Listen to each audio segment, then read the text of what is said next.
Obeying the Gospel, January 5th. Today's reading is entitled Obeying the Gospel. In flaming fire, inflicting vengeance on those who do not know God and on those who do not obey the gospel of our Lord Jesus. 2 Thessalonians 1, verse 8. The gospel of Jesus Christ is the good news of God's salvation. But at this point, we encounter a misconception that is firmly lodged in the minds of many people. The notion that the gospel is unconditional and requires no response on our part. Now, certainly, anything we might do would be no more than a response to what God has done. Having cut ourselves off from God by our sins, there's absolutely nothing we could do to work our way back to Him. Paul says that while we were still helpless, at the right time, Christ died for the ungodly. Romans 5, verse 6. That, however, does not mean the gospel requires no response.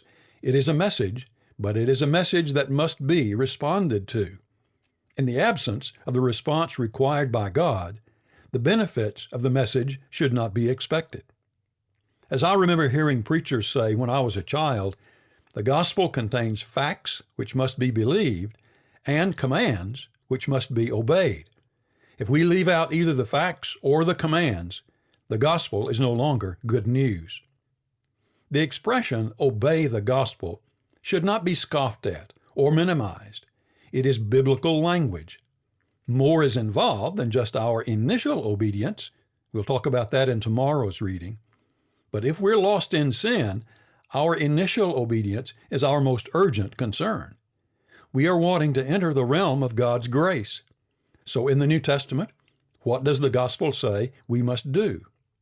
First, we must believe the truth that Jesus is the Christ, the Son of God, John 8:24 and 11:27.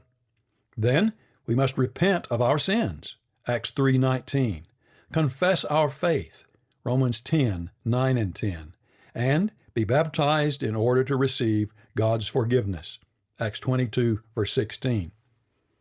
The gospel confronts us with a decision that is nothing less than life's biggest decision. If we refuse God's terms of pardon, we will have condemned ourselves by the stand we've taken.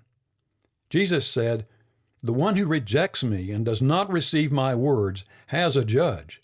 The word that I have spoken will judge him on the last day." John 12:48. The gospel is a gracious invitation from God, and it is open to every person. But the invitation has to be accepted, and God has not left it to us to decide what the conditions of that acceptance will be. Karl Barth wrote, "No one is excluded from the gospel, but many are excluded by the gospel."